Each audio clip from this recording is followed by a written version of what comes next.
15। Yes sir, इसमें option एक ही option दो बार दे रखा है। अगर सेकंड में कर रहे तो रॉन्ग दिखा रहा है और फर्स्ट में कर रहे तो सही दिखा रहा है। यस सर, और बोथ एबी पे कर रहे हैं तो मतलब तो भी गलत दिखा What is the third state fan place was written by? Answer A. Okay, misprint हो गया होगा। Okay sir. Okay sir. Answer आप जानते हैं ना? That is the matter. Yes sir, ABCs. Okay, ठीक।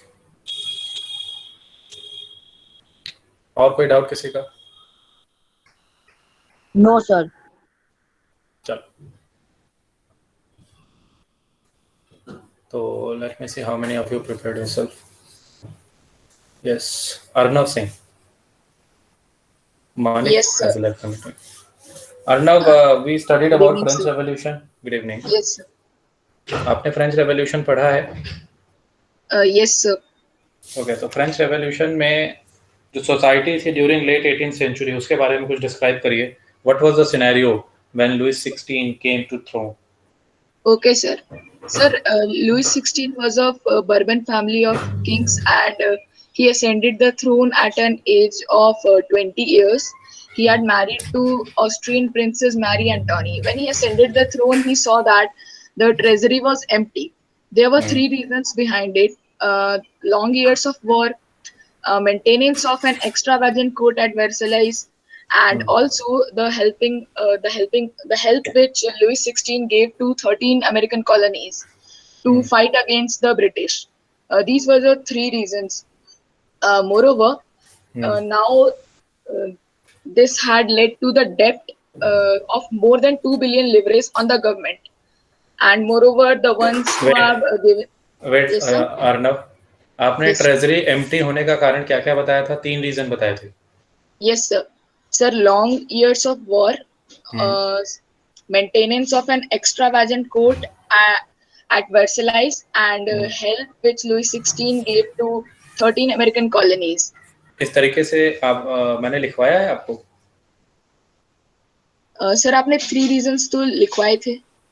अच्छा, 3 रीजंस लिखवाए थे मेनली। Yes sir. ओके, और चलो आगे। सर आगे बताऊं? आगे बताओ। Okay, sir. Sir, now the money lenders who have given the state the credit at credit, they begin to charge 10% rate of interest. Now the revenue which was collected from all the people, it got lost in paying the interest. Moreover, the maintenance of the courts, army, as well as the luxury, this was also a headache to the king. So the king had decided to increase the taxes. Sir, he had decided to increase the taxes. Sir, after this, sir, you came to the point of feudal system. Sir, shall I explain that also? Wait, ठीक है, बढ़िया। Okay. So next one, Satyam Goyal. Satyam Goyal, are you there? Yes, sir. Yes. Tell me about subsistence crisis. Sir आपकी आवाज clear नहीं आ रही। Subsistence crisis के बारे में आप क्या जानते हैं, बताइए। सर फ्रांस में 1715 से 1789 तक जो पॉपुलेशन थी वो बहुत ज्यादा इंक्रीज हो गई थी सर। फिर वहाँ पर कितना इंक्रीज हुआ था? सर 23 मिलियन से 28 मिलियन हो गई थी वहाँ की पॉपुलेशन। इससे जो उनका डिमांड था फूड ग्रेन्स के लिए वो बहुत ही इंक्रीज हो गया था, और उतनी उनकी प्रोड्यूस नहीं थी फूड ग्रेन्स की। और सर उसके अलावा जो वहाँ पे वेदर भी बहुत बैड रहता था, कभी रॉट होता था, कभी हेल हो जाती थी, तो उससे ग्रेन्स खराब हो जाते थे। इसलिए वहाँ पे जो वो था कॉस्ट था वो बढ़ा दिया गया ब्रेड का स्पेशली, जो कि एक स्टेपल फूड था मोस्ट ऑफ द पॉपुलेशन के लिए। तो सर इसकी वजह से वहाँ पे सब्सिस्टेंस क्राइसिस आ गया था। सबसिस्टेंस क्राइसिस को अगर आपको 2 लाइन में कहा जाए कि एक्सप्लेन करिए तो आप क्या कहेंगे? Subsistence crisis is an extreme situation in which the basic means of livelihood are endangered. Okay, अच्छा अटेम्प्ट है, ठीक है। Okay, Tisha Das.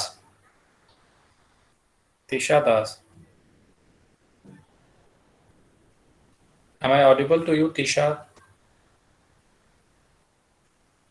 Tisha Das, Suprita Jha. Yes, sir. Okay, what's your name? Sir, my name is Anand. आनंद. आपने French revolution की class ली है? Yes, sir. Okay, तो आप मुझे टिप्स एंड टेल बताइए क्या है. सर ये एक प्रकार के सर टैक्सेस हैं सर. ये सर ये टैक्सेस जो है वो sir tax levied by the church comprising 1/10 of the agriculture produce. और सर ये जो टिल ये tax to be paid directly to the state all the members of the third state, ये सारे सर देते हैं इन्हें टैक्स. और सर कुछ इनडायरेक्ट टैक्सेस है जैसे सॉल्ट और टोबैको पे टैक्सेस लगे हैं सर. ये फ्लूडर सर यही है बस. अच्छा, टैक्सेस जो है कि कौन देता है फ्रांस में इस समय? Sir third state, members of the third state. चलिए, लिवरेज के बारे में क्या जानता है? लिवरेज सर लिवरेंस एक टाइप की करेंसी है सर फ्रांस में. ओके, बस सर जो 1794 तक ही थी. यस सर 1794 तक. चलो अगली बार और अच्छे से पढ़ना. वैसे आपने अच्छा एक्सप्लेन किया है. निहिर कुमार झा. निहिर कुमार झा, आवाज आ रही है मेरी आपको? निहिर,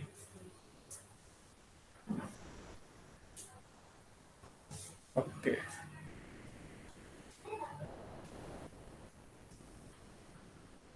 road to tech. Am I audible to you? Road to tech, कौन बच्चा है ये? Road to tech, who is he?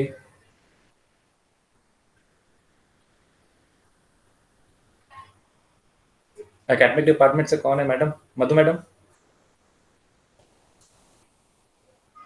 Yes sir. ये रोड टू टेक कौन है? अभी मैं पूछ के बताती हूँ. देखिए, इनसे जो है कि रिस्पांस नहीं दे रहे हैं, तो इनको क्लास से बाहर कर दीजिए. इनको इंटीमेट करिए. Okay okay sir. ठीक. Naman Mittal. Yes sir. Okay, Naman Mittal. Naman, मैंने आपको फ्यूडल सिस्टम के बारे में कुछ बताया था. Yes sir. थोड़ा एक्सप्लेन करिए, क्या जानते हैं हम लोग उसके बारे सर में. फ्यूडल सिस्टम 9th सेंचुरी से लेकर 15th सेंचुरी तक थी. मिडिवल पीरियड था. उसमें जो किंग के पास लैंड होता है वो नोबल को देता है और नोबल पीजेंट्स को देता है वो लैंड. और जो पीजेंट्स है वो उस लैंड पे काम तो करते ही हैं अपनी लैंड पे, और वो किंग के लिए फ्री में भी काम करते हैं आर्मी रोड कंस्ट्रक्शन करने के लिए. ओके, तो ओल्ड रिजाइन के बारे में क्या जानते हो आप? सर किसके sir? Old regime, what is old regime in France? Sir the society और institution in France before 1789. Okay, चलो, गुड अटेम्प्ट.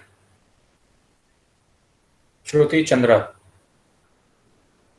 श्रुति. Yes sir. ओके, मैंने आपको बताया था कि सोसाइटी में चेंजेस मिडिल क्लास के पीपल ले आते हैं. बताया था. Yes sir.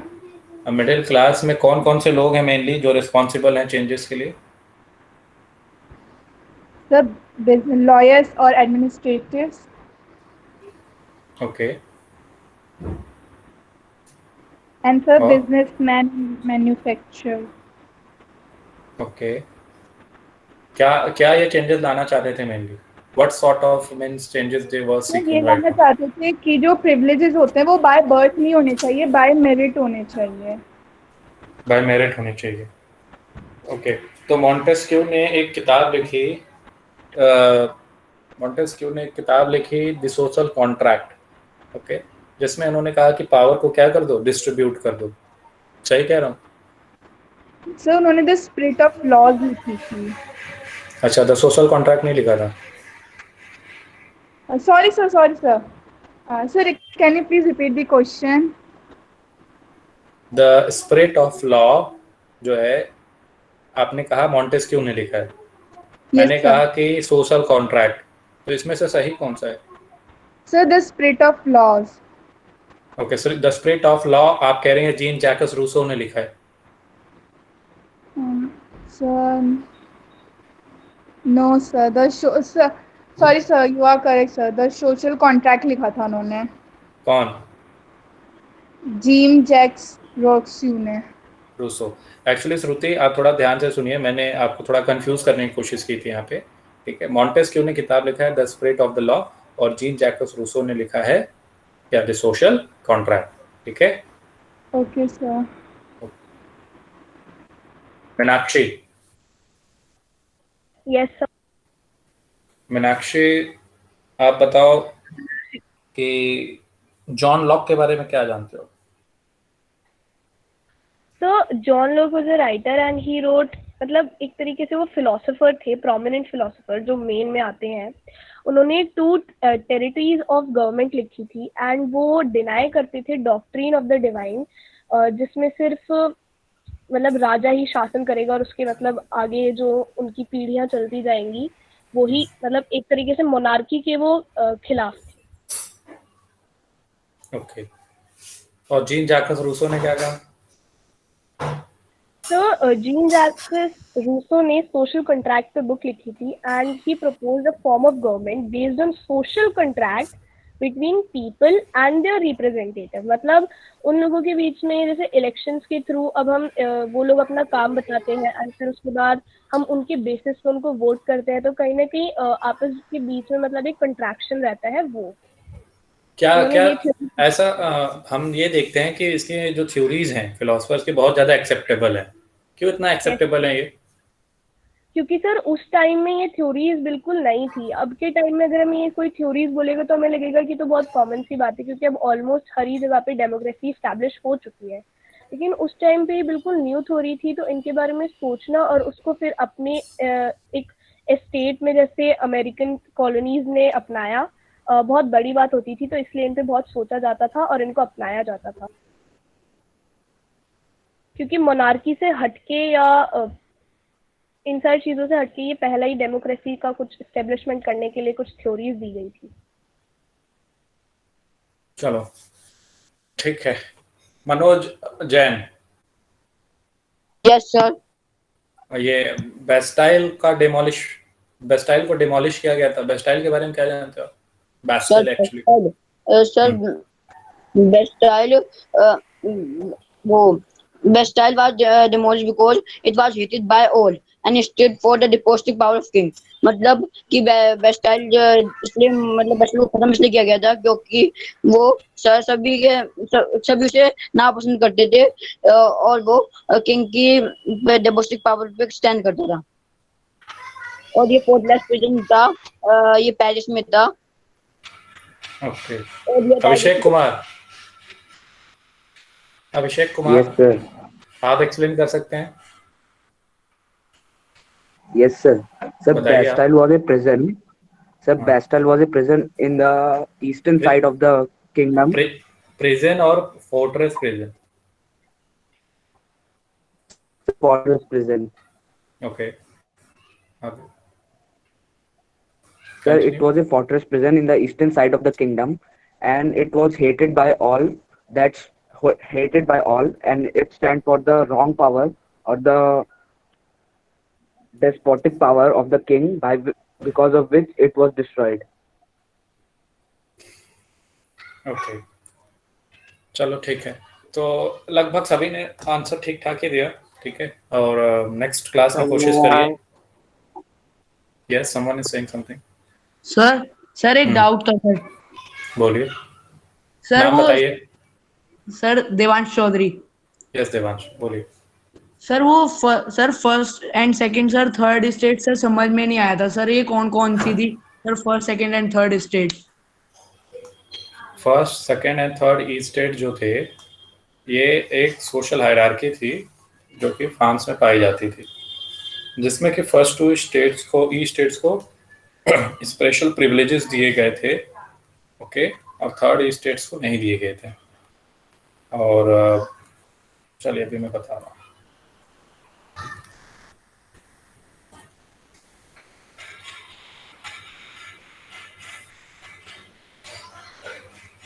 बुक सभी के पास है इस समय अपने?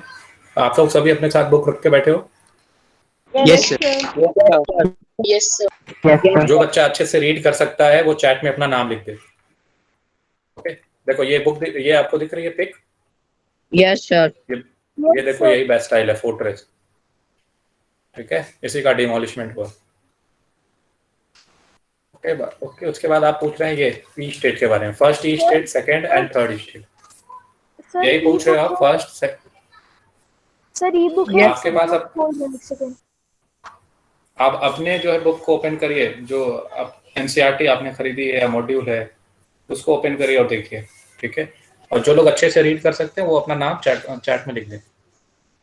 तो clergy, nobility and businessman and all, तो first, second and third estate, इसके बारे में मैंने ये बताया था कि जो पहले के दो हैं, ठीक है, फर्स्ट एंड सेकंड, इनके पास क्या है, स्पेशल प्रिविलेजेस हैं।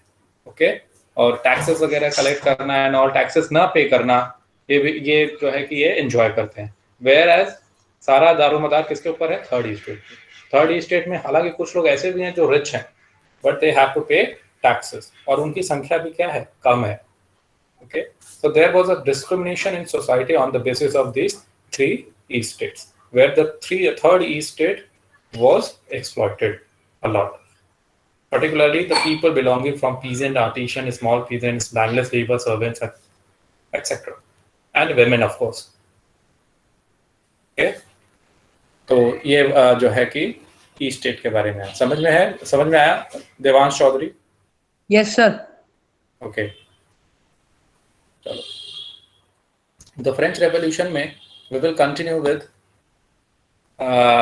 from where we have to start today, 18th century बता दिया था, न्यू मिडिल क्लास भी हो गया था I think.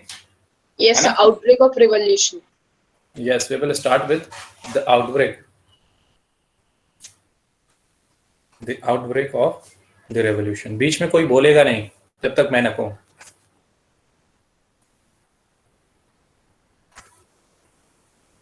The outbreak of the revolution. अब आउटब्रेक ऑफ द रेवोल्यूशन में अभी तक हमने जो समझा उसमें ये देखा कि टैक्सेस इंक्रीज करने हैं किंग को क्या करना है? टैक्सेस इंक्रीज करने। अभी टैक्सेस इंक्रीज करने का इनके ऊपर क्या है, जिम्मेदारी है। अभी टैक्सेस इंक्रीज करने हैं इनको, तो यहाँ पे एक सिस्टम प्रिवेल करता था। क्या सिस्टम था यहाँ पे कि जो मोनार्क है, ओल्ड रिजाइन में जो मोनार्क है वो अकेले टैक्स को नहीं बढ़ा सकता था, कैन नॉट। आप लोग नोट्स तो बना ही रहे होंगे, तो नोट्स में लिखिए। Yes sir. Can not impose tax according to his will.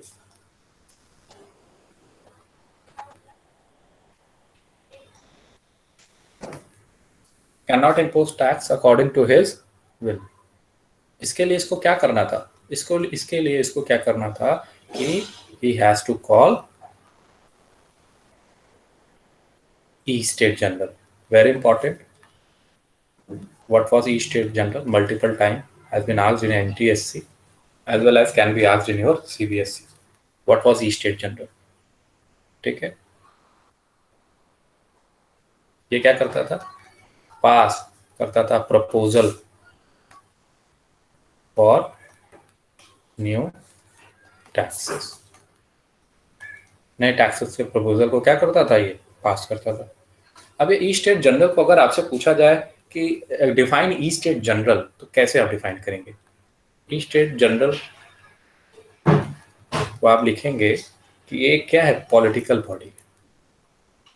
क्या है? Political body to which 3 state, तीनों स्टेट क्या करते थे? Sent their representatives. यही लिखना है सर।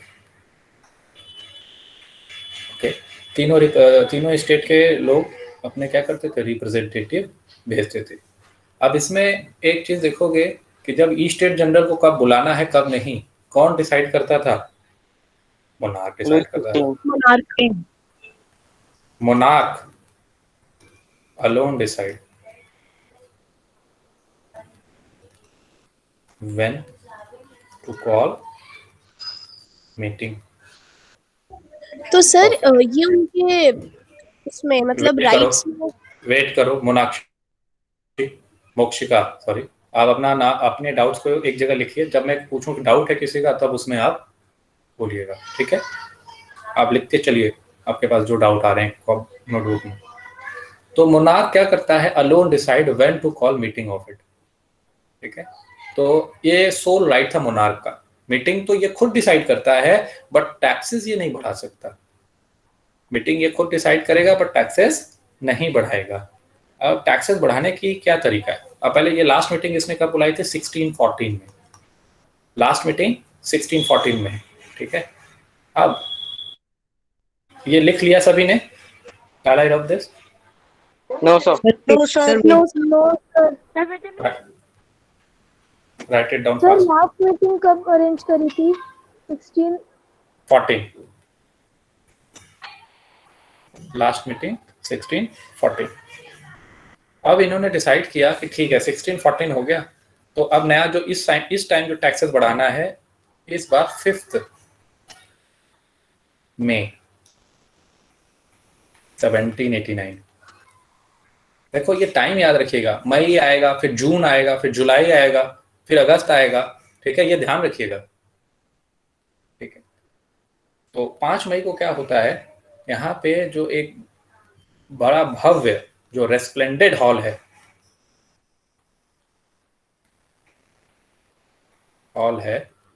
कहाँ का? वर्सेल्स का।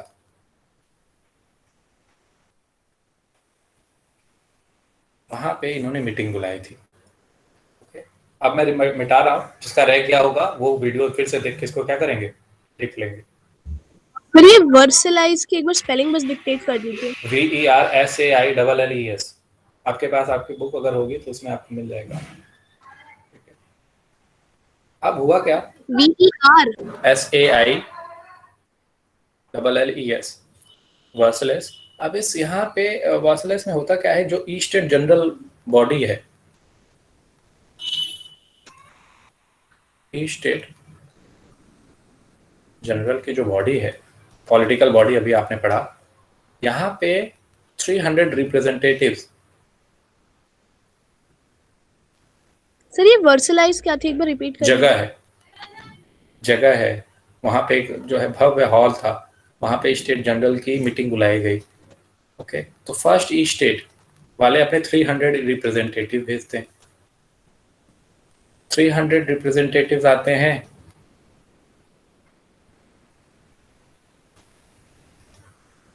सेकेंड ईस्ट स्टेट के, और थर्ड के आते हैं 600 representatives.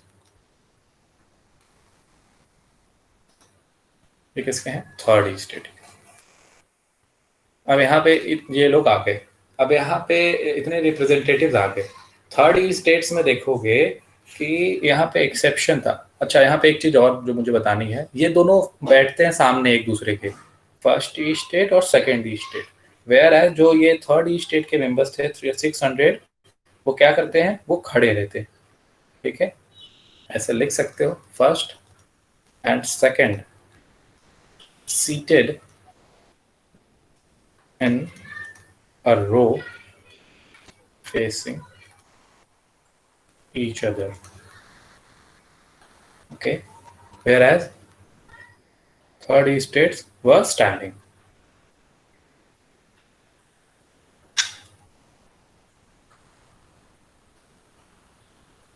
Third east state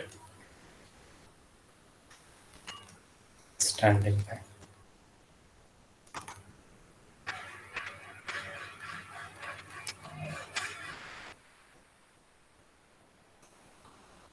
standing at the back.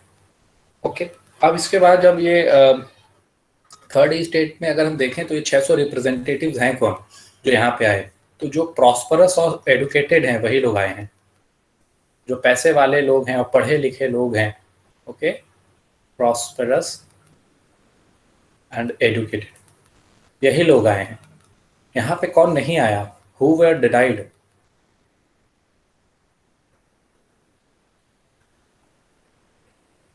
वो were denied।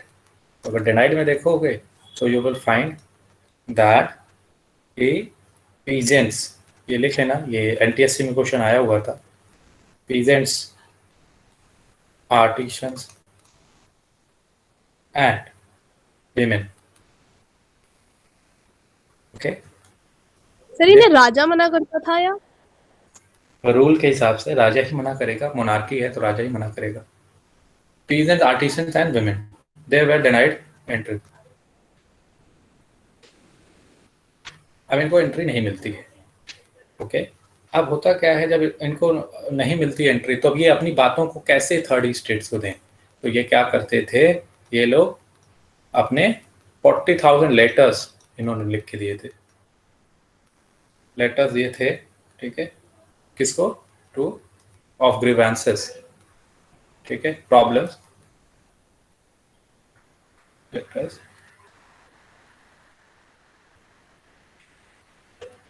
किसको दिए थे? थर्ड स्टेट के मेंबर्स को, रिप्रेजेंटेटिव्स को।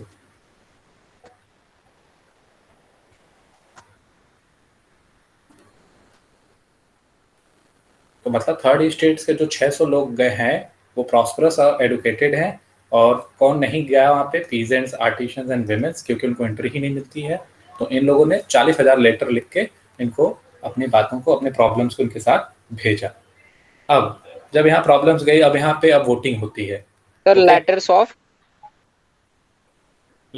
ग्रीवेंसेस, प्रॉब्लम्स लिख लो अगर ग्रीवेंसेस नहीं समझ में आ रहा है। ग्रीवेंसेस का मतलब प्रॉब्लम्स होता है। तो ये अब यहाँ पे क्या होता है? वोटिंग होती है। ओके, तो इस वोटिंग में मिटा रहा हूं मैं,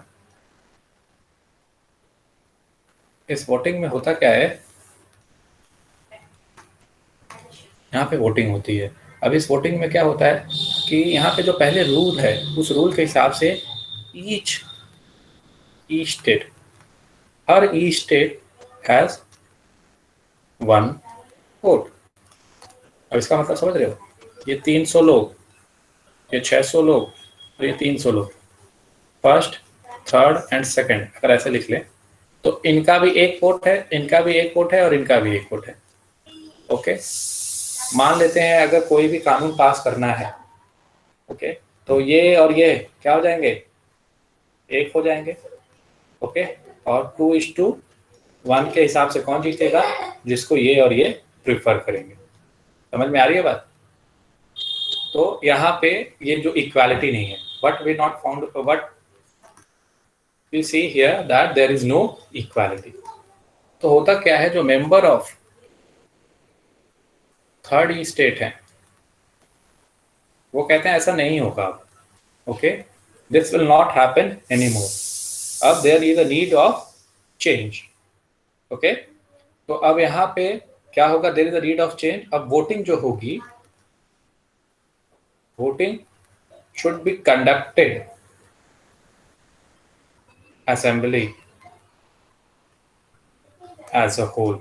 जितने भी असेंबली में लोग हैं सब वोट करेंगे, मतलब 300 तुम्हारे, 600 हमारे, 300 हमारे, तो टोटल 1200। अब इसमें सब क्या करो? वोट करवाओ, सबके एक एक वोट। आपने पढ़ा है व्हाट इज डेमोक्रेसी में, फीचर्स में, 1 पर्सन 1 वोट 1 वैल्यू। यहाँ पे इन्होंने वही बात कह दी। ओके, तो ये 600 है, ऑब्वियसली 50% हो गए।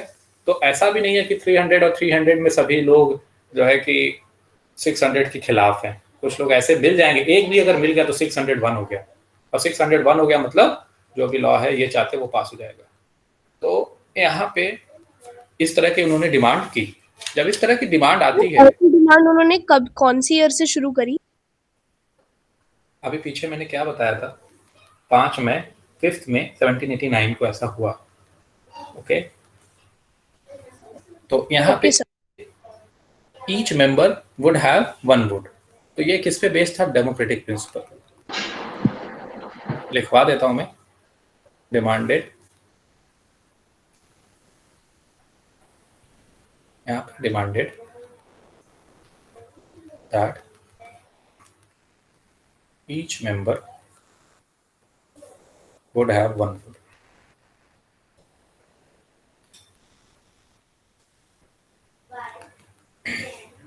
अब ये किस पे डिपेंड था? ये किस पे बेस्ड है? Democratic principle. हम लोगों ने पढ़ा भी है, और ये डेमोक्रेटिक प्रिंसिपल अगर देखा जाए तो जीन या सीधे सिंपली रूसो ही लिख लेते हैं।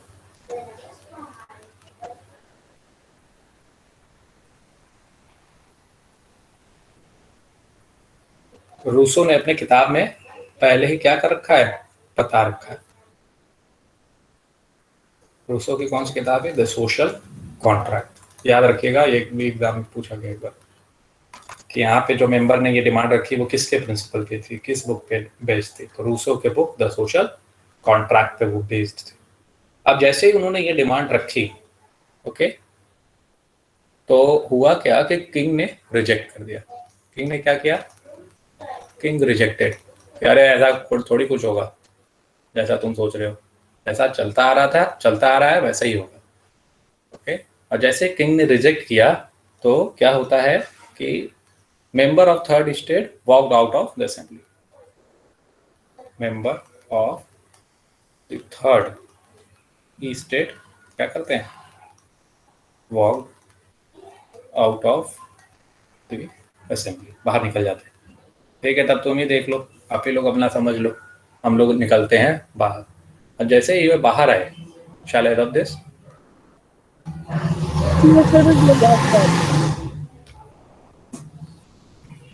जल्दी लिख लो फटाफट।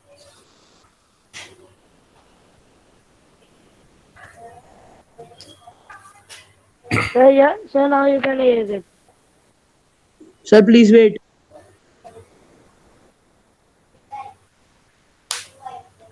सर आप पूछ लें डाउट।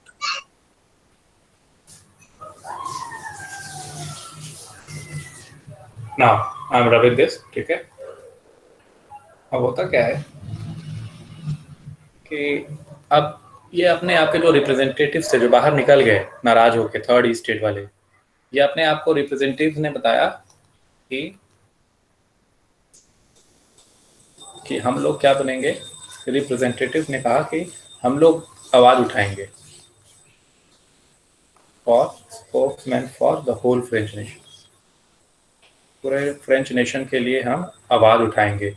ये जो सिस्टम है ये सिस्टम अच्छा नहीं है। ओके, और अभी हम लोगों ने मई पढ़ा था, मई में 5 मई को हुआ था ना। अब देखोगे 20 जून को ये लोग फिर में गैदर होते हैं एक साथ, 20 जून को आते हैं। 20 जून को आते हैं तो इन्होंने क्या किया, एक साथ असेंबल्ड होते हैं, इकट्ठे होते हैं। कहाँ होते हैं वो, हॉल ऑफ, लिख लो इसको, hall of an indoor tennis court in the ground of Versailles। Sir ground of Versailles में फर्स्ट लाइन लिखिए sir, spokesman for the whole French nation. Sir ये वाली लाइन समझ में नहीं आई कि हम अब यहाँ की जो सिस्टम प्रिवेल कर रही है, थर्ड स्टेट के जो प्रॉस्परस मेंबर हैं, जिसको मैंने बताया था मिडिल क्लास, कौन है वो, एजुकेटेड एंड वेल्दी पर्सन, वो कहते हैं कि जो ये सिस्टम प्रिवेल कर रहा है फ्रेंच नेशन को, फ्रेंच नेशन में, उसको हम क्या करेंगे, हम उसके प्रति आवाज उठाएंगे, ठीक है, और इसको खत्म करेंगे। ठीक है, लोगों को आगाह करेंगे कि that whatever is happening over here it is not good and it should be finished, ठीक है, और should not continue for a long. अब यहाँ पे जब वो असेंबल होते हैं, hall of an indoor tennis court in ground of Versailles, तो यहाँ पे जब वो इकट्ठे होते हैं तो इन्होंने क्या किया, डिक्लेयर्ड देमसेल्फ, अपने आप को क्या डिक्लेयर कर देते हैं, नेशनल असेंबली, कि हम लोग हैं नेशन के क्या, assembly. Okay, our national assembly is parliament, जानते हो। तो यहाँ पे नेशनल असेंबली अपने आप को डिक्लेयर कर देते हैं जो भी लोग यहाँ पे इकट्ठे हुए। अब यहाँ पे ये कसम खाते हैं, ओके, जैसे यहाँ पे जो है कसम खाते हैं, नॉट टू डाइवर्स, हम लोग अलग नहीं होंगे, not to diverse till they had drafted। Sir जो first state and second state होता है, वेट करो, not to diverse till they have drafted constitution for the France, for France. तब तक अलग नहीं होंगे जब तक कि कॉन्स्टिट्यूशन न बना दे फ्रांस को। Till they constitution have drafted. Till they हाँ। have. ड्राफ्टेड। अब उसके बाद ये फ्रांस में ऐसा क्यों लाना चाहते थे, क्यों कॉन्स्टिट्यूशन लाना चाहते थे? What was the cause behind it? Cause was limit the power of monarch. यही इनका मेन कारण है कि हम क्या करेंगे। असेंबली के नीचे क्या लिखा है सर? श्योर। सो SWORE। ओके। अब ये जो नेशनल असेंबली है, इसके जो मेन दो प्रोमिनेंट पीपल हैं, ठीक है, लीडर टाइप, ठीक है, या लेड बाई, ऐसे कह लो, लेड बाई मेराब्यो और एबेसियस, मेराब्यो एंड एबेसियस। ओके। अभी मेराब्यो और एबेसियस के बारे में देख लो। मेराब्यो कहाँ से बिलोंग करते थे? नोबल फार्म फैमिली से। मेराब्यो के बारे में अगर आप देखोगे तो वो नोबल फैमिली से हैं, but he was against this feudal system, ठीक है, he was against feudal privileges. Sir आपने not to diverse till they have के बाद क्या लिखा है सर? Sir drafted. हाँ, ड्राफ्टेड। क्या लिखा है? मेरा भी। नोबल फैमिली अगेंस्ट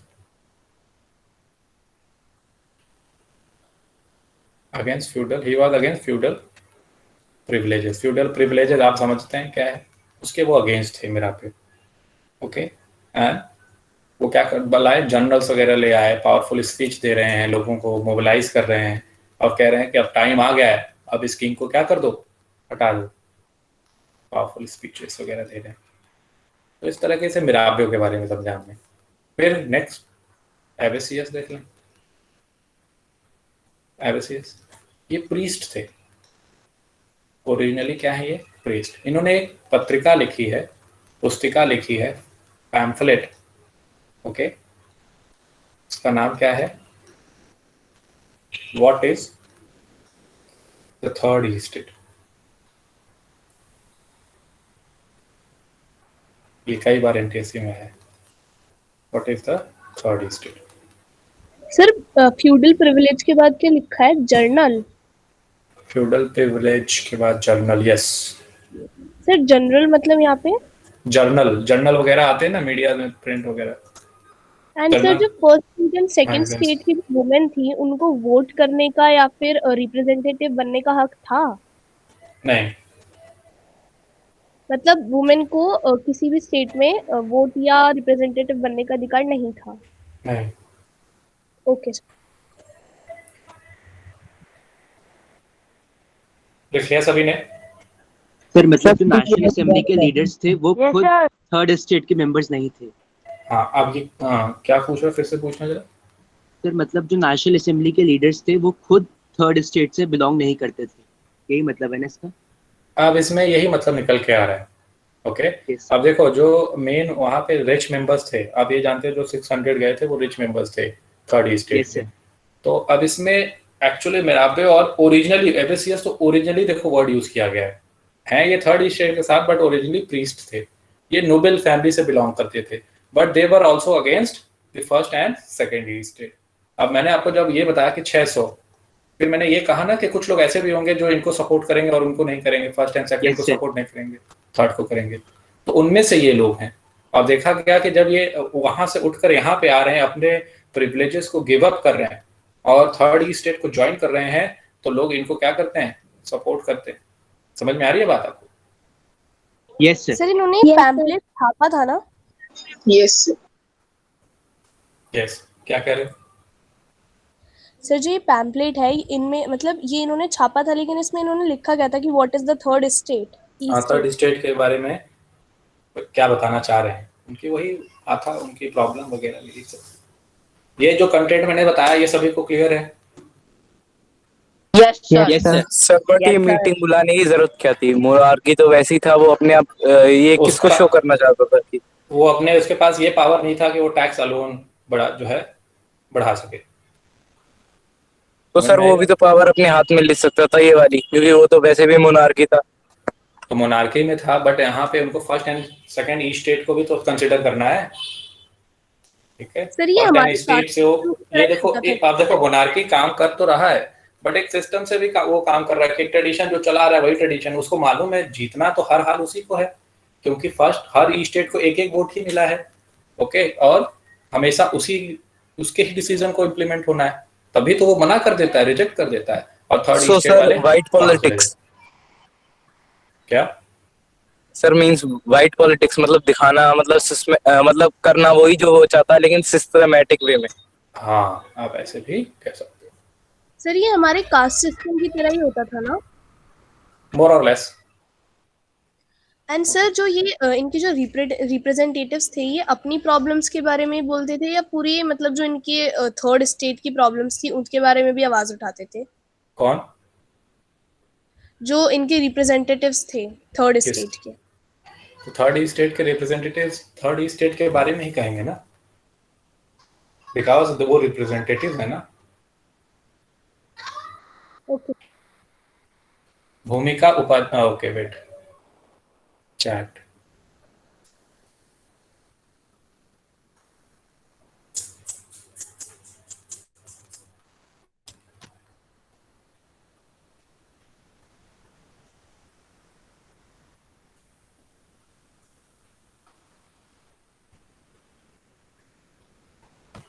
चलो मोक्षिका तुम ही पढ़ो। सर कहाँ से? The outbreak of the revolution. हाँ, सभी लोग अपने बुक में देखेंगे। You learned that Louis XVI had to increase taxes on the third estate. In France of the old regime, the monarch did not have the power to impose taxes as per his will alone. Rather, he had to call a meeting of the Estates General that would then pass his proposals for the new taxes. The Estates General was a political body to which the three estates sent their own representatives. The थोड़े और speed पकड़ो। The monarch alone could determine when to call a meeting. The last time it took place was in 1640. Louis समझ में आया? XVI. ये point बता दिया सभी को? Yes sir. Okay, continue. Louis XVI known as together an assembly of the Estates General to pass proposals for the new taxes on 5th May 1789. A vast hall in Versailles was prepared to host the delegates. The first and second estates sent 300 representatives each, who were seated in the rows facing each other on two sides, while the 600 member of the third estate had to stand at the back. The third estate was comprised by its more prosperous as well as prosperous. Artisans, peasants, and women were denied to enter the assembly. However, their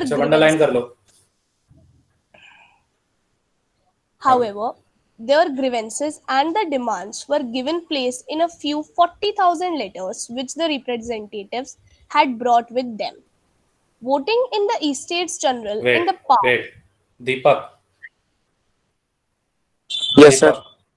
Continue.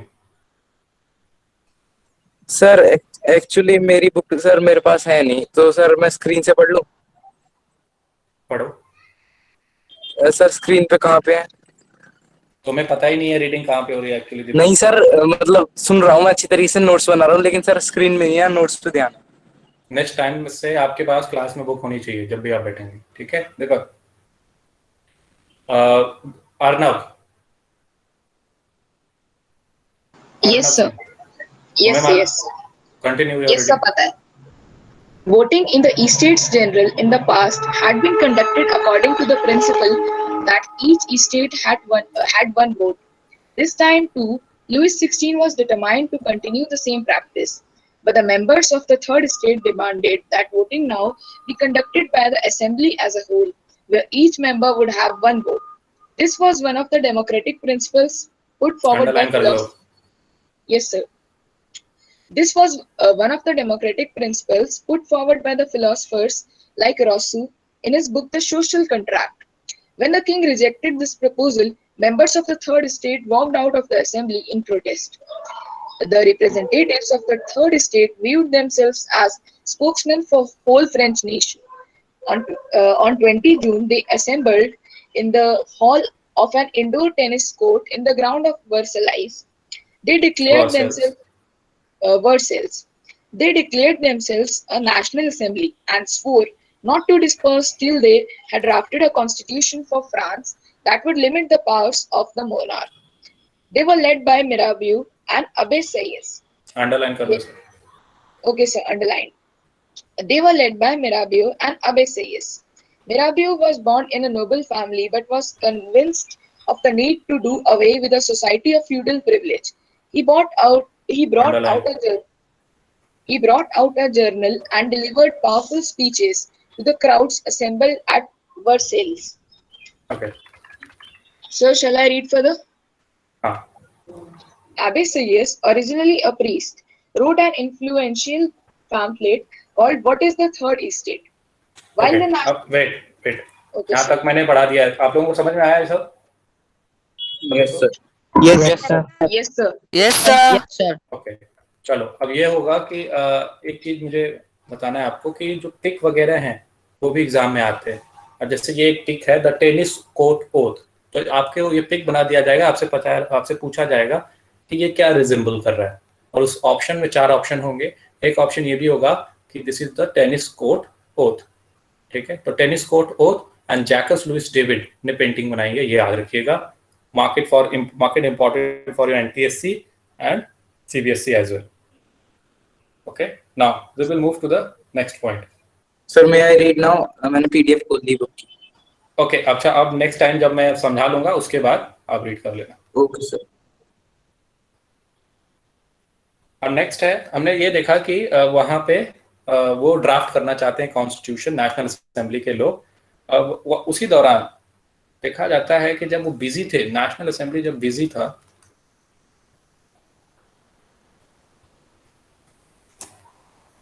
assembly busy in drafting constitution. जब वो busy थे draft करने में constitution को, okay, तो देखा जाता है कि फ्रांस के बाकी साइड में, ओके, या जो वेस्ट ऑफ द फ्रांस, ऐसे वेस्ट ऑफ द फ्रांस ऐसे कहा जाए, वहां पे बहुत उथल पुथल होती है, टर्मोइल होती है. ठीक है, उस टर्मोइल का कारण क्या था? सीवियर विंटर, बहुत कड़ाके की ठंड.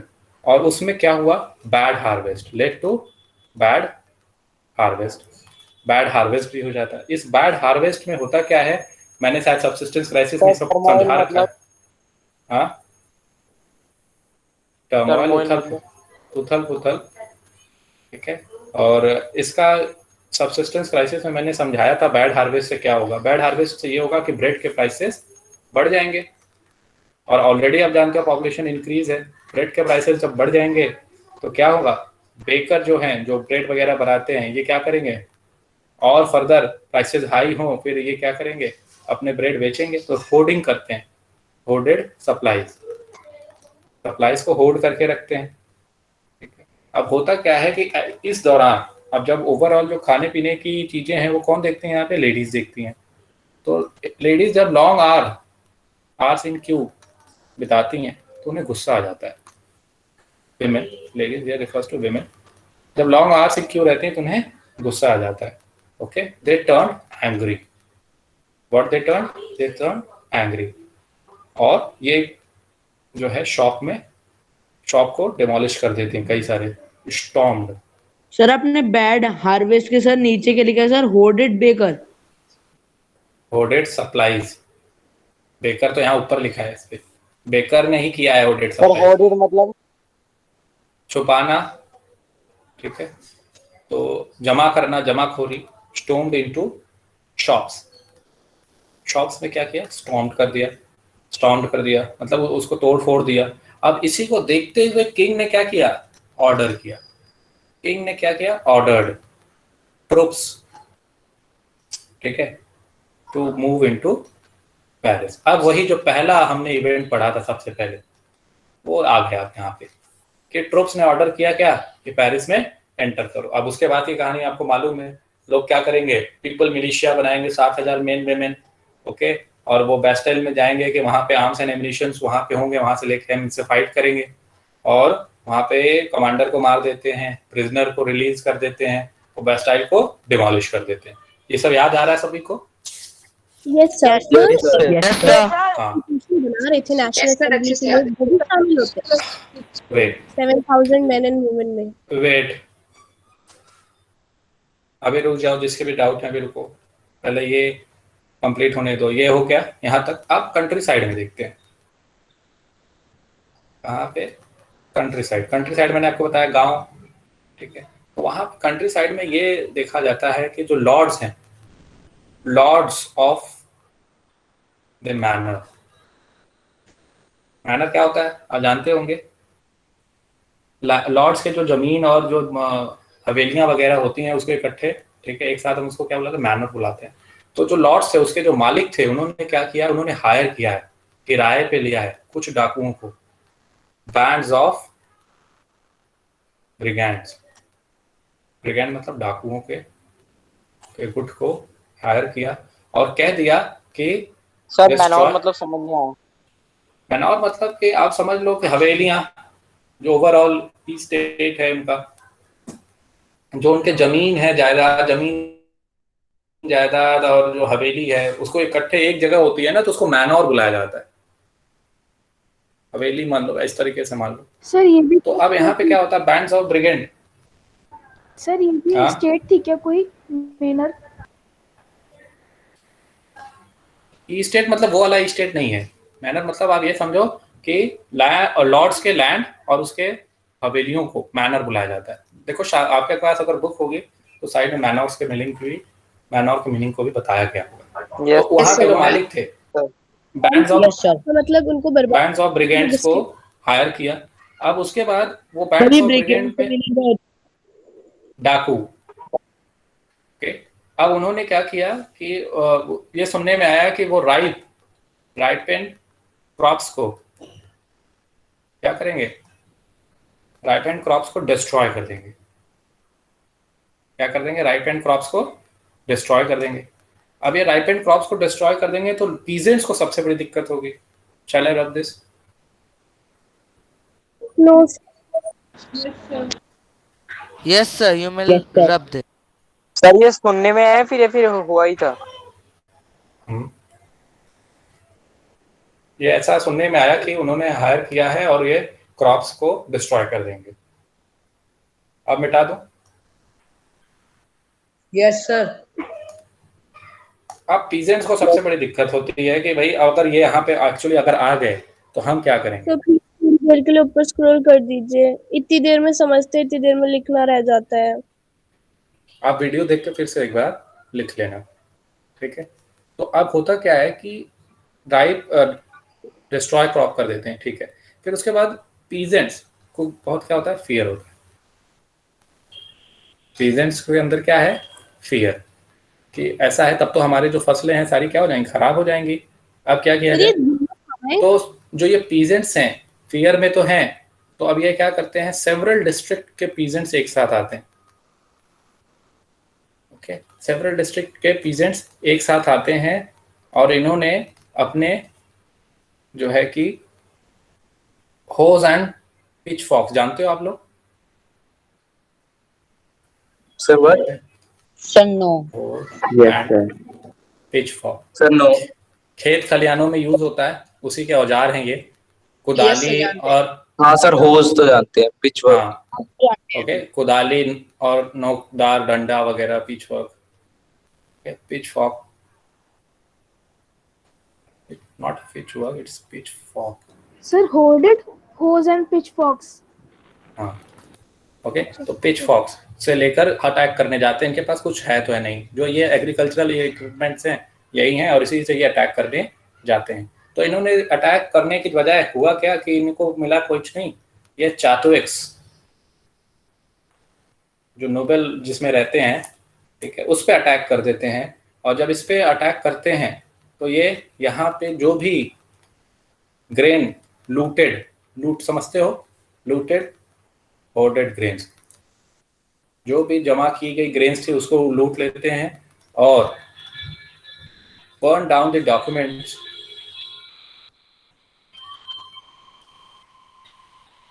वो डॉक्यूमेंट्स जला देते हैं, डॉक्यूमेंट्स ऑफ मैनोरियल ड्यू, जिसमें इनकी उधारी, जिसमें इनकी उधारी लिखी हुई होती है। ओके, उसको ये जला देते हैं और ग्रेन्स को लूट लेते हैं। कौन? इजिप्ट। अब होता क्या है कि किंग डर जाता है इससे। किंग क्या हो जाता है? डर जाता है, ड्यू टू फियर कि भाई अब तो यहाँ पे अटैक कर रहे हैं लोग, हमारे ही मैनोर्स और चैटुएक्स पे क्या कर दिया इन्होंने? हमला कर दिया। अब क्या किया जाए? तो डर जाता है कहीं और जो है बात बढ़ न जाए। तो लुईस 16 ने नेशनल असेंबली को रिकॉग्नाइज कर लिया। ठीक है, अकॉर्डेड रिकॉग्निशन, रिकॉग्नाइज कर लिया इसको नेशनल असेंबली। तो डर के मारे ना, हाँ डर के मारे कि मेरे ऊपर भी हमला ना हो, नेशनल असेंबली, क्योंकि वहां पे कई सारे लोग इकट्ठे हो रहे हैं, मोबिलाइजेशन बड़े पैमाने पे हो रही है। तो उन्होंने कहा कि ऐसा है, इसको रोकने के लिए नेशनल असेंबली को हम रिकॉग्नाइज करते हैं। और 4th of August, very important for your NTSC, 4th of अगस्त 1789 को, ओके, इन्होंने क्या किया? इन्होंने एक ऑर्डर पास किया जिसको डेक्री कहा जाता है। Decree means order. तो ऑर्डर पास किया और फ्यूडल सिस्टम, ओके, उस ऑर्डर में फ्यूडल सिस्टम क्या हो गया? लिख लो सभी लोग इसको, फ्यूडल सिस्टम को हटा दिया। Okay, feudal system of obligation and taxes सब हटा दिए। फिर उसके बाद का मतलब क्या होता है? ऑर्डर,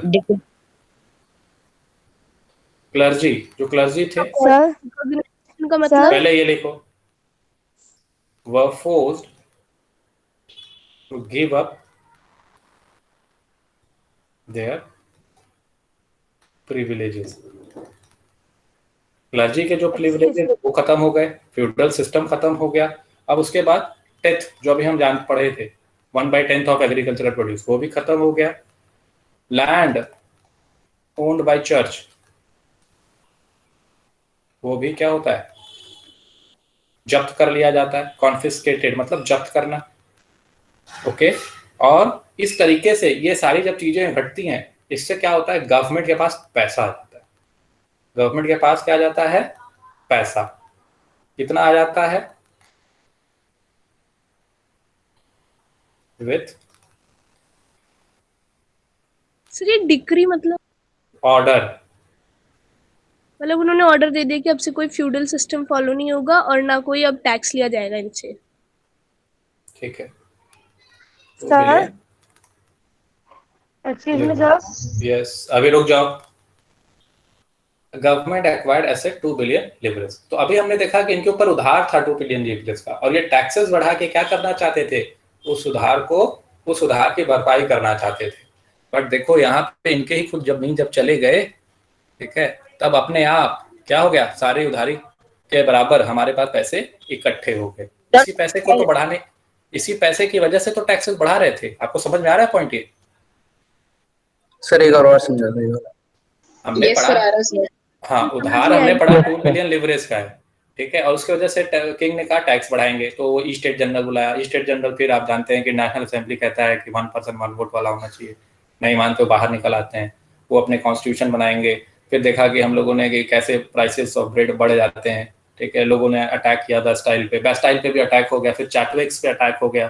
किंग डर जाता है, किंग डर जाता है तो नेशनल असेंबली को रिकॉग्नाइज कर देता है। कब? 4th ऑफ अगस्त में। और उसमें ये सारे जो प्रिविलेजेस मिले हुए हैं सब खत्म, और उसमें जो गवर्नमेंट का पैसा मिलता है वो लगभग 2 बिलियन लिवरेज का मिल जाता है। कॉन्फिस्केटेड क्या होता है? कॉन्फिस्केटेड जब्त करना। और एक्वायर्ड? एक्वायर्ड मतलब मिलना, कलेक्शन, कलेक्टेड।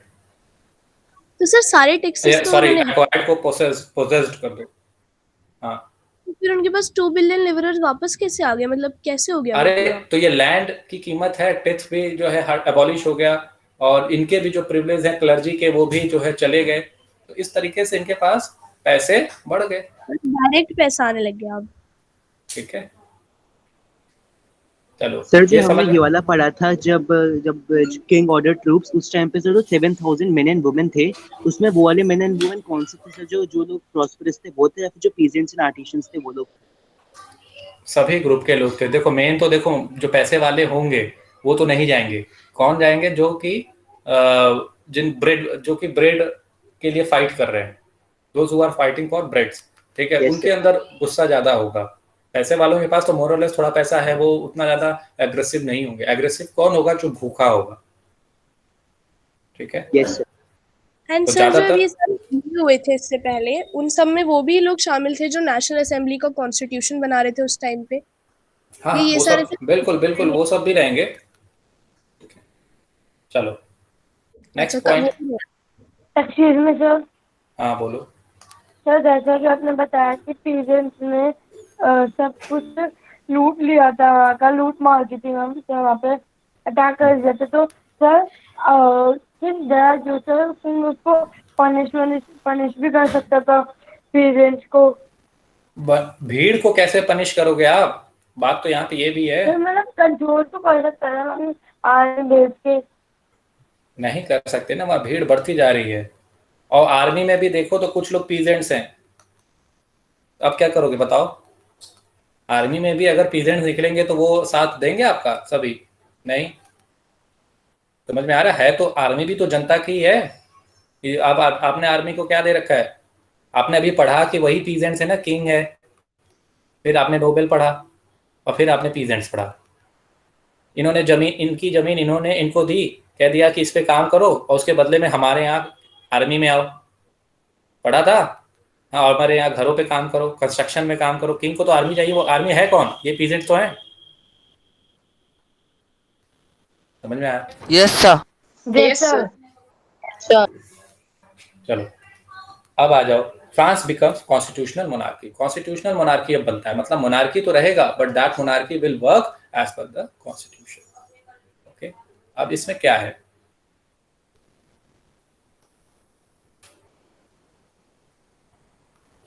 तो इसमें देखते हैं हम कि नेशनल असेंबली ने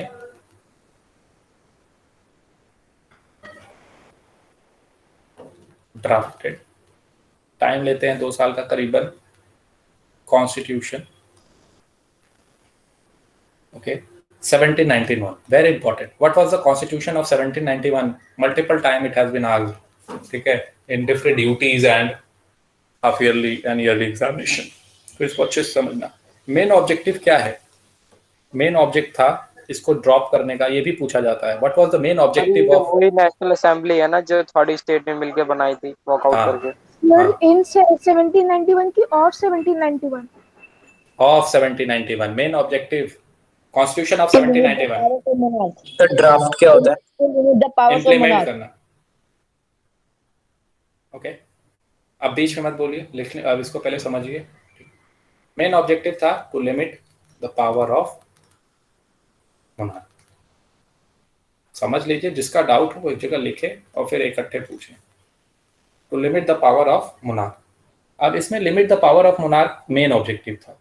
और पावर जो पहले एक जगह है, पावर के बारे में मैंने शायद what is democracy by democracy के बारे में बताया था।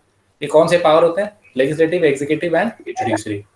तो इन्होंने कहा कि जो मेन पावर है वो क्या करो? असाइन करो। पावर को क्या करो? असाइन करो, ठीक है, अलग अलग लोगों को। कौन कौन से पावर? मेनली देखो, लेजिस्लेचर, एग्जीक्यूटिव और जुडिशियरी। ओके, और ये इस तरीके से इन्होंने कॉन्स्टिट्यूशन में अपने लिखा। साथ ही साथ इन्होंने कहा कि फ्रांस बिकम, और बांटा, असाइन मतलब यस, डिस्ट्रीब्यूशन ही है पावर का। तो इसी तरीके से यही कॉन्स्टिट्यूशन ऑफ 1791 है। ओके, और यहाँ पे जो कॉन्स्टिट्यूशन ऑफ 1791 है, इसमें जो लॉ बनाता है वो कौन बनाता है? National assembly. लॉ बनाते हैं आपके नेशनल असेंबली। लॉ बना दिया नेशनल असेंबली ने। और उसके बाद ये जो इलेक्शन होता है, इलेक्शन जो होता है वो इनडायरेक्ट होता है। ऐसा नहीं कि डायरेक्ट आपने इलेक्ट कर लिया, इनडायरेक्ट इलेक्शन होता है। ये कई बार पूछा गया है। इलेक्शन कैसा होगा? सर इनडायरेक्ट मतलब सीधे तौर पे नहीं, वहां पे आप कुछ लोगों को इलेक्ट करोगे, ठीक है, कुछ अभी आप समझोगे इसको, और ठीक है, कुछ लोग होंगे जो इलेक्टर्स, कुछ लोग होंगे जो इलेक्टर्स को सर फिर इलेक्ट अब लुईस करेंगे। 16 का क्या काम था? लाइक सर प्रेसिडेंट इंडिया में जैसे इलेक्ट होते हैं। हाँ, आप ऐसे कह सकते हो। एंड फिर जो नेशनल असेंबली थी मतलब पार्लियामेंट बनाती थी सर ना? अब इसमें लुईस 16 का क्या काम रह गया? अभी देखते हैं क्या काम रह गया, पहले ये लिख लिया सभी ने। स्टेट जनरल से खत्म हो गई थी ना। National assembly. अब national assembly yes sir. Okay. अब इसके बाद नेक्स्ट है, अब जब इनडायरेक्टली इलेक्टेड होते हैं तो यहाँ पे हम कुछ चीजें देखेंगे कि क्या इसमें और प्रोविजंस है। इसमें हम देखते हैं कि not all citizens have right to vote. ठीक है, सभी के पास राइट टू वोट नहीं है। Main above 25 years of age, ठीक है, paid taxes equal to at least 3 days of a liberal wage, ठीक है, उन्हीं को स्टेटस मिलता था किस चीज का, स्टेटस ऑफ एक्टिव सिटीजन। मतलब सभी के पास वोट देने का अधिकार नहीं था, उनको अधिकार था, उन पुरुषों को अधिकार था, लेडी मतलब मेन को अधिकार था, विमेन को अभी भी नहीं है। तो मेन में वो 25 से जो ऊपर है ईयर ऑफ एज, और जो उन्होंने टैक्स पे किया है at least 3 days of a labourer's wage, उन्हीं को एक्टिव सिटीजन्स बुलाया गया। बाकी को क्या बुलाया गया, और वो इंटाइटल्ड टू वोट थे, ठीक है, they were entitled। Sir 3 days of labourers मतलब जो जितना वो कमाते थे उसमें से 3 दिन का पैसे उन्हें अपने टैक्स में देने पड़ते। लेबरर्स के अगर मान लो वो पर डे का 200 कमा रहे हैं तो 3 दिन का क्या होगा 600, तो इतना जो टैक्स दे रहा है उसको। ओके, अब यहाँ पे ये देखते हैं कि जो रिमेनिंग मेन और वुमेन थे, remaining men and women, sir इसमें status of active citizen to vote passive citizen थे। जो रिमेनिंग मेन और वुमेन है वो क्या है, passive citizens, means they don't have. Sir status of active citizen के नीचे क्या लिखा है, इंस्टिल एंटाइटल्ड। सर क्या होता है? सर एंटाइटल्ड का मीनिंग क्या होता है? They don't have right to vote। हाँ, एंटाइटल्ड मतलब उन्हीं को अधिकार मिला हुआ था वोट करने। आप लोग एक डिक्शनरी क्यों नहीं ले लेते? इंग्लिश पढ़ते हो ना, इंग्लिश मीडियम से हो? Yes sir. Yes sir. बताओ इंग्लिश इतनी कमजोर कैसे है आप लोगों की, मैं तो ये नहीं समझ पा रहा हूँ। चलिए कोशिश करिए, हालांकि मैं लगभग सारी चीजें आपको बता ही दूंगा। अब आगे आते हैं। तो पे करती थी ना। अब वेट करो, पहले बात सुन लो, बीच में मत बोलो अभी कोई भी, ठीक है। आपने डाउट्स लिख लो, मैंने बताया है, जब मैं कहूं कि कोई डाउट है तब आप लोग एक एक करके बोलेंगे। अब यहाँ पे एक चीज और देखेंगे, to become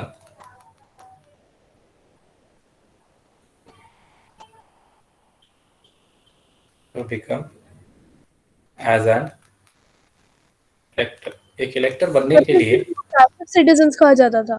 मोक्षिका wait, member of assembly, to become as an elector, एक इलेक्टर बनने के लिए जो मेंबर ऑफ असेंबली थे उसमें उनको क्या करना पड़ता होता था, अ मैन हैड टू पे मोर टैक्सेस, ठीक है। ज्यादा टैक्सेस जब पे करेंगे तब आप जाके मेंबर ऑफ असेंबली और इलेक्टर बनेंगे, और इलेक्टर बनकर फिर फर्दर डायरेक्ट आप चुनाव जो है कि इलेक्ट करेंगे अपने जो है लीडर्स को। मतलब सर जो एक्टिव सिटीजन्स के वेज है उन मतलब उनसे भी ज्यादा पैसे? हाँ, एक्टिव सिटीजन से भी ज्यादा टैक्सेस पे करने का एक हायरार्की था, वो हम यहाँ पे देखेंगे। फिर वोट तो वो लोग भी करते थे, लेकिन फिर दोनों में डिफरेंस क्या है? सर 1 मिनट दोबारा वहीं स्क्रॉल कर दीजिए, थोड़ा सा रह गया। अब इधर देखो, अब यहाँ पे ऐसे देखोगे तो आपको इसका आंसर मिल जाएगा। तो जो ज़्यादा टैक्स पे करता है उसकी हायरार्की उसी हिसाब से बनती है। ओके, तो ये क्या करते हैं, नेशनल असेंबली 745 मेंबर्स है, ये कंट्रोल कर रहा है मिनिस्टर। किंग क्या करता है, इसी के हिसाब से क्या करते हैं, वर्क करता है। तो ये क्या करते हैं, वोट करके इलेक्टर्स बनाते हैं, इलेक्टर्स फर्दर नेशनल असेंबली के मेंबर को इलेक्ट करते हैं, और उसमें से कुछ लोग मिनिस्टर बन जाते हैं, जो कि एज पर द, जो कि डायरेक्ट करते हैं किंग को कि कैसे काम करना है। ओके, चलो अब यहाँ पे नेक्स्ट हम आते हैं। सर वीटो का मतलब क्या है? वीटो मतलब कि absolute power to change any decision. ठीक है सर, तो वो पावर अभी भी किंग के ही पास थी? हाँ, मोनार्की अभी है, एब्सोल्यूट मतलब एब्सोल्यूट तरीके से नहीं है, बट कॉन्स्टिट्यूशनल है, मोनार्की के पास सम सॉर्ट ऑफ पावर है। ठीक, अब यहाँ पे नेक्स्ट अगर हम देखें तो नेक्स्ट आता है, हाँ, जो कॉन्स्टिट्यूशन है यहाँ पे जो बना है, इसमें फर्दर देखो, constitution of 1791 is very important, मैंने पहले ही बोल दिया है, तो आप लोग इस पे शॉर्ट नोट्स बनाएंगे। तो सभी लोग अपने माइक को ऑफ करो। कॉन्स्टिट्यूशन में हम देखते हैं declaration of the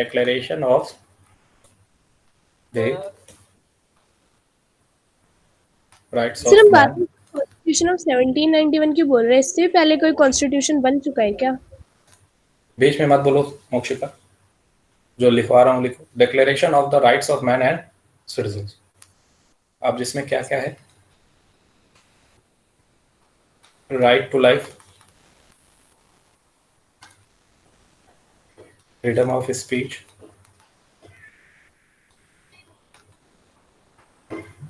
okay, freedom of opinion,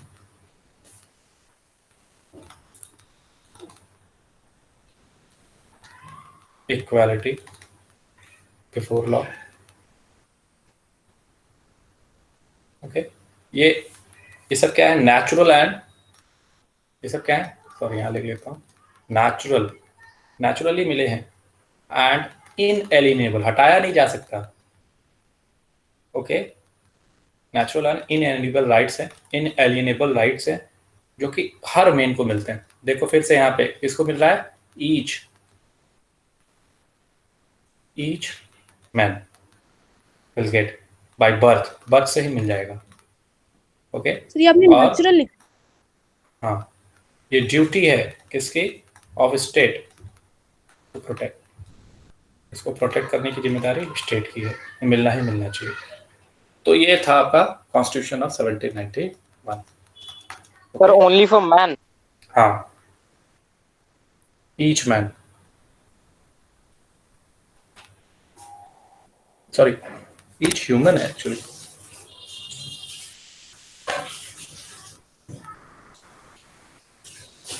sir आपने नेचुरल के बाद क्या लिखा है? नेचुरल के बाद कहाँ, इनएलिनेबल, हटाया नहीं जा सकता जिसे। ओके, सर ये समझ नहीं आया कि मैन एंड सिर्फ मैन के लिए था ये? नहीं ह्यूमन, करेक्ट करो।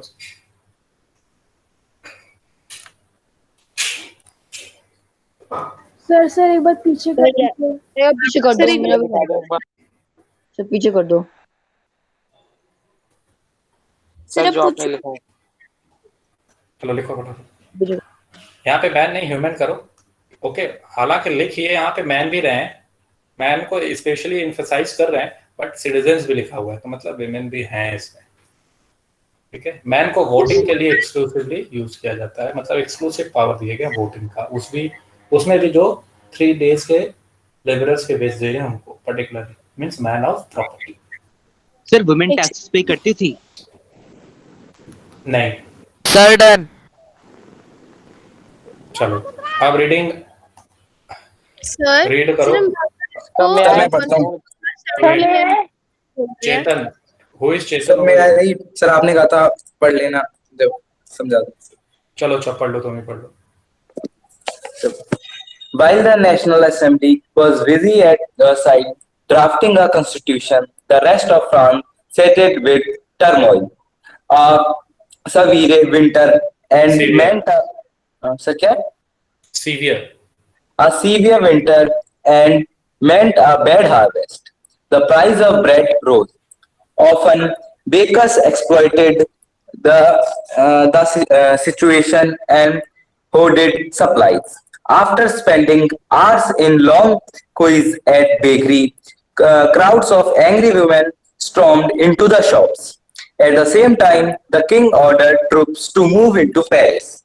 On 14 July, the Agitated. agitated crowd stormed and Destroyed the Bastille. Okay. Sir? Deepak, wait. Shruti. Sir in women ने बैस्टाइल को क्यों बर्बाद किया था? बार बार ये जेलों को जा जाके क्यों बर्बाद कर देते थे? वेट करो. हाँ श्रुति. Yes, sir. In the Continue your countryside, yes, sir. In the countryside, rumors spread from village to village that the lord of the manor had hired bands of brigands who were on their way to destroy the ripe crops. Caught in frenzy of fear, peasants in several districts seized hoes and pitchforks and attacked Q-tips. They looted hot grain and burned down documents containing records of. Yes, sir. Underline. सभी के लिए कह रहा हूँ हालांकि. Okay. Record of mineral dues. A large number of nobles fell from their homes, many of them migrating to neighboring countries. Faced with the power of his revolting subjects, Louis XVI finally accorded recognition to the National Assembly and accepted the principle that his powers would from now on be checked by a constitution. On the night of 4th August 1789, Underline all these facts. Okay. yes, sir. The Assembly passed a decree abolishing the feudal system of obligation and taxes. Members of the clergy too were forced to give up their privileges. Tithes were abolished and lands owned by the church were confiscated. As a result, the government acquired assets worth at least 2 billion livres. France became a constitutional monarchy. यहाँ तक समझ में आ गया सभी को? अब बताओ. सभी को समझ में आ गया यहाँ पे? Yes, कोई डाउट? सर एक डाउट है मुझे. हाँ, किसका डाउट है? सर मानस. हाँ मानस बताओ. सर हमने लिखा था, हमने यहाँ पे लिखा कि on the night of 4th August the assembly pass decree abolishing the feudal system. Sir feudal system तो 9th एंड 15th सेंचुरी के बीच में था ना, तो ये तो ओल्ड रिजाइम होना चाहिए था इधर. तो फ्यूडल सिस्टम अबॉलिश हो गया था, बट वो फ्यूडल सिस्टम पूरी तरीके से खत्म नहीं था. फ्रांस में एग्जिस्ट था. ठीक है. मेनली अगर देखा जाए तो बड़े जो है रोबस्ट तरीके से 9th एंड 15th सेंचुरी में था, but it was carried on further after 15th century as well. Okay. Particularly obligations and taxes उसमें included थे. Hello Rohan sir. हाँ जी. अरे सर मैं मोक्सिका का फादर बोल रहा हूँ. हाँ जी सर. नमस्कार. नमस्कार सर. सर कोई सब्जेक्ट अगर पढ़ा रहे हैं आप और उसमें कोई टॉपिक पे कंफ्यूजन है बच्चे की, और आप उसको कंफ्यूजन क्लियर करने के लिए आप कह रहे हो कि बाद में जब टॉपिक क्लियर हो जाएगा जब करूंगा. अरे सर वो बीच में जो है जब तक बच्चा जो है, कुछ बच्चे तो इसमें भी सहमत हो जाएंगे, कोई दिक्कत नहीं, जिनको मतलब जो है आप अपनी हैबिट है अपने पढ़ने की उसकी. अब जैसे हमारी मौलिका है, इसको बीच में ही अगर उसी टाइम टॉपिक के बीच में कंफ्यूजन दूर हो जाए तो वो जो टॉपिक है वो टॉपिक वाइज अच्छे से हो जाएगा. दरअसल देखिए सर, मैं आपकी बात से पूरी तरीके से सहमत हूँ. पढ़ाते समय अब ये ऑनलाइन क्लासेस चल रही हैं, तो इसमें क्या होता है कि अगर बीच में आप बोलते रहते हैं तो वो क्लियर नहीं हो पाती औरों को भी. हमें तो यहाँ पे सबको लेके चलना है ना. तो मैंने बच्चों को ये कहा है कि आप जैसे मैं एक टॉपिक खत्म कर रहा हूँ और फिर मैं जब ये कहता हूँ कि अब पूछे डाउट क्या है, आप अपने डाउट मीनवाइल लिखते रहिए, और फिर मैं जब ये पूछता हूँ कि अब आपके डाउट क्या है, तो आप अपने डाउट एक एक करके बताइए. बिना डाउट बताए मैं आगे नहीं पढ़ाऊंगा. अगर डाउट है तो फिर उस टॉपिक उसको क्लियर करने के बाद ही नेक्स्ट टॉपिक स्टार्ट होगा. तो अब तक आपने ऐसे तो बोला कुछ बातें ऐसी भी होती हैं पढ़ाते समय जो कि आगे पढ़ने पे समझ में आ जाती हैं, ओके ये तो मेरा डाउट है तो क्लियर हो गया। आप समझ रहे हैं सर मेरी बात को? हाँ मैं तो समझ रहा हूँ सर, बच्चों को भी बता दिया था ये, नहीं मेरे को तो सही लग रहा है ये भी जवाब। हेलो, मैं कह रहा हूँ मुझे तो समझ में आ रहा है। आपको समझ में आ रहा है? बच्चों को सर ने हाँ। आपको बोला है कि अब अपने डाउट पूछो। अभी तो मैंने यही बोला नहीं अब तक अपने डाउट पूछो। कह रहे हैं कि बाद में पूछो, बाद में पूछो। हाँ, तो अभी मैंने जस्ट अभी पूछा है कि अब डाउट आप पूछिए, तो एक बच्चे ने भी जस्ट डाउट पूछा है, तो अब मोक्षिका भी पूछ ले डाउट। तो अब जब तक मैं एक टॉपिक पढ़ाऊंगा नहीं, तो उस टॉपिक को जब तक समझेंगे नहीं तो हमारा बच्चा जो है ना थोड़ा सा, एक तो वो बिल्कुल फ्रेशर है आपके इसमें कैलविन में। हाँ बिल्कुल, मैं देख रहा हूँ। दूसरा एक वो जो पढ़ने का जो उसका सिस्टम है, स्कूल में कहीं पर भी कुछ भी अगर पढ़ता है वो साथ साथ अगर क्लियर हो जाता है तो बहुत कंफर्टेबल रहता है। और अगर बाद में वो बस चलो आपकी मजबूरी है या ऑनलाइन क्लास का तो आपने सिस्टम बना रखा है, वो आपके साथ कोऑपरेट करेगा बच्चा हमारा, लेकिन आप जो है इसमें ज्यादा वेट कराओगे तो बच्चे की कंफ्यूजन, मेरे बच्चे की, मुझे और बच्चे का नहीं पता, मेरे बच्चे की कंफ्यूजन बची रह जाएगी और वो उतने अच्छे से क्लियर समझेगी भी नहीं जितना उस समय मिल जाएगा उसे। हाँ, तो इसके लिए मैंने कहा है कि आप एक जगह सेपरेटली कॉपी में लिखिए। अगर मैं एक पैराग्राफ पढ़ा रहा हूँ तो उसी दौरान देन एंड देयर अगर कोई डाउट आया, अच्छा सर से ये पूछना है, जो है मार्क कर लिया। और जैसे ही वो पैराग्राफ या टॉपिक खत्म होता है फिर पूछा कि सर अब मेरा ये डाउट है, 1 है, 2 है, 3 है, 4 है, 10 है। पैराग्राफ खत्म होने पर बता दिया करो। हाँ बस वही पैराग्राफ टॉपिक जैसे ही खत्म होगा वैसे ही मैं बताऊंगा। ये तो मेरा काम ही है यहाँ पे बच्चों को पढ़ाना, उनके डाउट को क्लियर करना। और मैंने आप देखिए जो मेथड अपनाया है वो बुक के थ्रू पढ़ा रहा हूँ मैं। ये मेरी पूछा था मैंने, सर ने बताया नहीं अब तक, इसलिए मैंने आपकी बात करानी पड़ी। नहीं सर, ऐसा कुछ नहीं होगा सर, बिना डाउट पढ़ाए बताए मैं आगे बढ़ाऊंगा नहीं टॉपिक को। जी ठीक है sir, okay sir, thank you. Okay जी। हाँ आप बताइए डाउट किसका है? सर ये फेस विद द पावर वाला सर एक बार ये टॉपिक सर एक बार बता दो सर, ये पैराग्राफ किसका? सर ये वाला sir, faced with the power of revolting subjects, sir एक बार ये वाला पैराग्राफ सर समझा दो। Faced of the revolting subjects कहाँ पे है सर? Last paragraph. अच्छा ठीक है। अब यहाँ हाँ, तो सब्जेक्ट्स के बारे में अगर आप देखो, जब सब्जेक्ट्स इनके रिवॉल्ट कर रहे हैं किसके, किंग के, तो लुईस 16 डरता है और उसने नेशनल असेंबली को क्या दिया, रिकॉग्नाइज कर लिया। ठीक है, I will work for as per the national assembly. Okay, national assembly के लिए हम क्या करेंगे, नेशनल असेंबली को के हिसाब से अब चलेंगे और अपने पावर को थोड़ा लिमिट करेंगे। तो हुआ ये 4 अगस्त 1789 को असेंबली ने एक ऑर्डर पास किया, फ्यूडल सिस्टम को एबॉलिश कर दिया गया। वहां पे टैक्सेस ऑब्लिगेशन जो भी थे उसी के दौरान खत्म हो गए। जो क्लर्जी के लोग थे उन्होंने अपने प्रिविलेजेस गिव अप कर दिए। फिफ्थ जो टैक्स था वो भी एबॉलिश हो गया। चर्च के जो लैंड थी वो भी कन्फिस्केटेड हो गई। इससे हुआ क्या, तो 2 बिलियन लिब्रे का अमाउंट उन लोगों ने क्या किया, एक्वायर कर लिया। ओके, जो कि अभी हम लोग पढ़े थे कि उधार है, अब उन्हें 2 बिलियन लिब्रे मिल गया। समझ में आया? सर एक मेरा डाउट था सर। हाँ, नाम बताइए।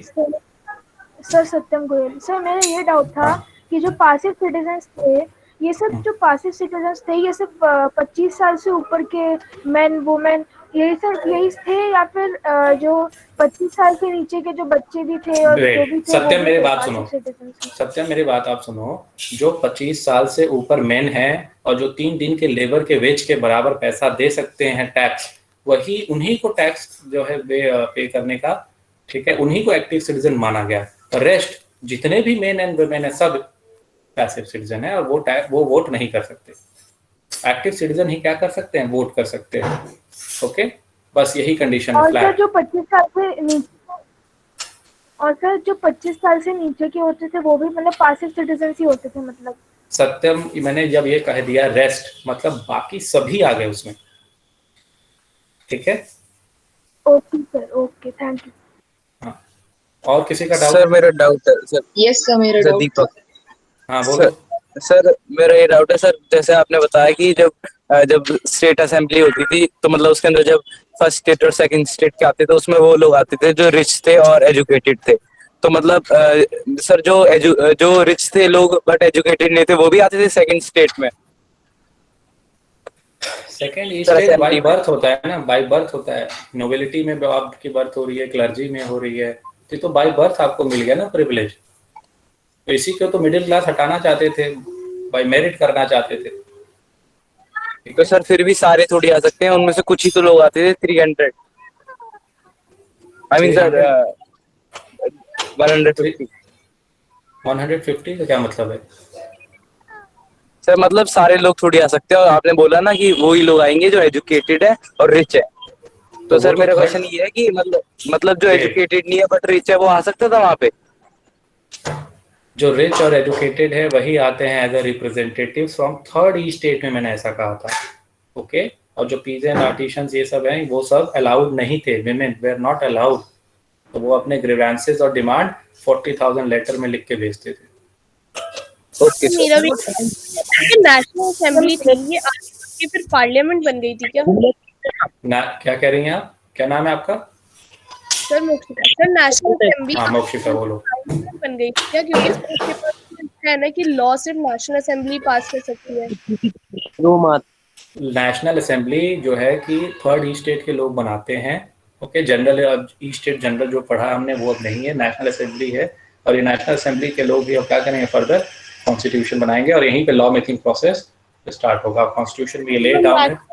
में कोई भी सेकंड स्टेट या फर्स्ट स्टेट का नहीं होगा, सिर्फ थर्ड स्टेट के ही होंगे। क्या कह रही हैं आप?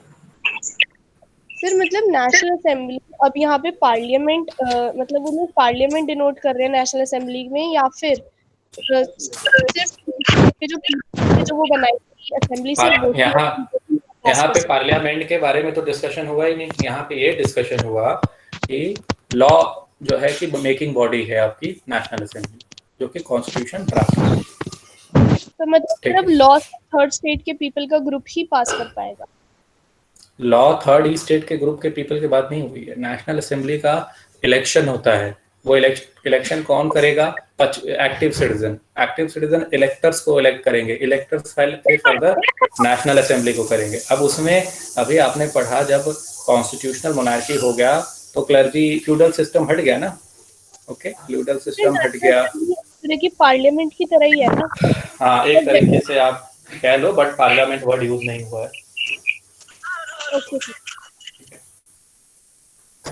Excuse me, sir. हाँ बोलो। Sir, in the diagram of political system under Constitution of 1791, it is shown that active citizens they vote to elect the judge. Sir, can you tell something about the judicial system or about the judge? No, because this is not given in your syllabus, so we cannot go beyond that. Okay. Sir एक क्या doubt है बोलो। Sir आपने बताया था कि third state वालों ने जब किंग ने उनकी रिजेक्ट कर दिया था तो वो असेंबली छोड़ के चले गए थे, एंड सर उन्होंने इंडोर टेनिस जो था ग्राउंड पे किया था, तो सर उन्हें परमिशन मिल गई थी वहाँ के ग्राउंड पे असेंबल होने की? ओके, हाँ, परमिशन के बिना तो कैसे करेंगे वहाँ पे? परमिशन लेना क्या है? अब ग्राउंड में ऐसा भी थोड़ी है कि उन्हें जो है कि मना कर दिया, वहाँ के इंसानों को मना कर दिया गया कि आप इधर उधर आ जा नहीं सकते। आ जा सकते हैं। अब किंग थोड़ी ये जानता है कि यहाँ पे ग्राउंड में जाएंगे और ये जो इकट्ठे होके एक नेशनल असेंबली बनाएंगे, कसम खाएंगे। ठीक है। ओके सर, एक और डाउट था। जैसे आपने बताया था कि ब्रेड की प्राइसेस बढ़ गई थी, वहाँ की जो वुमेन बेकर्स थी उनको बहुत गुस्सा आने लग गया था। इसीलिए किंग ने ट्रूप्स को बोला था सिटीज में पेरिस में जाने के लिए। श्रुति हेलो। ओके सर, कोई नीरज बाबर नाम लिए जा रहा है मेरा। कौन है? श्रुति कौन कह रहा है? नाम बताओ, आवाज आपकी कट रही है। ओके, तो सर हाँ। ये जिन्होंने 14 जुलाई को जो क्राउड था उसने डिस्ट्रॉय करा बेस्ट टाइम। सर ये बेस्ट टाइम वो डेली है ना? बेस्टाइल आपने फोर्ट्रेस प्रिजन पढ़ा है ना पहले? हाँ यस सर, ये वही है ना। हाँ वही है। एंड सर जो पैसिव जो सिटीजन है उस तरीके से तो उनकी डिमांड एंड उनके ये कौन है? कौन है? अपने माइक को सभी लोग ऑफ करिए, सिर्फ मोक्षिका का माइक ऑन होना चाहिए। बोलो क्या करिए। सर ये जो पैसिव सिटीजन्स है फिर इनकी डिमांड्स एंड हमारी आवाज कट रही है। हेलो सर ये निहिल कुमार झा सर ये निहिर कुमार ने म्यूट कर रहे हैं। Yes sir sir. ज्यादा अपना माइक ऑन करके कुछ ना कुछ किए जा रहा है। चलो नील, ओके तो हाँ आप अपना डाउट पूछो। आप क्या डाउट? सर ये जो पैसिव सिटीजन्स थे फिर इनके राइट्स इनकी डिमांड्स का क्या क्या जो रिप्रेजेंटेटिव्स थे वो इनको नहीं, इनकी डिमांड्स और इनके राइट्स को नहीं सुनते थे मतलब? अब मेरी बात सुनो मोक्षिका, आई थिंक इससे पहले आपने social science question answer format में पढ़ा है क्लास 7, 6, 7, 8 कैसे पढ़ा है आपने? मतलब अभी सोशल साइंस आप कैसे पढ़ती थी? क्वेश्चन आंसर फॉर्मेट में पढ़ती थी? Yes sir. ओके, तो अब हमें यहाँ पे ये देखना है मोक्षिका कि हमें कंटेंट कौन कौन से पढ़ने हैं, क्या होता था क्या नहीं होता था। अगर हम उसे डिस्कस करने लगेंगे तो हम अपना सिलेबस ही नहीं कंप्लीट कर पाएंगे। हमें जो एक्चुअल पढ़ना है हम वही नहीं पढ़ पाएंगे। Whatever you are asking these are out of syllabus. थोड़ी बहुत बातें जो ठीक है रिक्वायर्ड है मैं बता रहा हूँ, बट आप सारे क्वेश्चंस आप जो है कि आउट ऑफ सिलेबस पूछ रहे हैं। क्या हुआ था क्या नहीं हुआ था ऐसा कोई भी डिस्कशन नहीं दिया हुआ है हमारे बुक में। हम सोशल साइंस के जो हर एक चैप्टर हैं उसको चाहें तो हम 4-4, 5-5, 6-6, 7-7 क्लास में पढ़ सकते हैं, ठीक है। बट हमारे सिलेबस में हमें ये भी तो देखना है कि हमें पढ़ना कितना है। हमें तो एक लिमिटेड पढ़ना है जो कि बताया गया है, और उसी लिमिटेड में हम थोड़ा बहुत और एक्सप्लोर करके आगे उसको समझने के लिए पढ़ सकते हैं। अगर हम आउट ऑफ सिलेबस चले जाएंगे ज़्यादा तो हमारा जो मेन कंटेंट है वो छूट जाएगा। आप समझ पा रहे हैं मेरी बात को? Okay sir. हाँ ठीक है, तो आज की क्लास यहीं तक रहेगी। We will meet you. Sir मुझे एक डाउट पूछना था।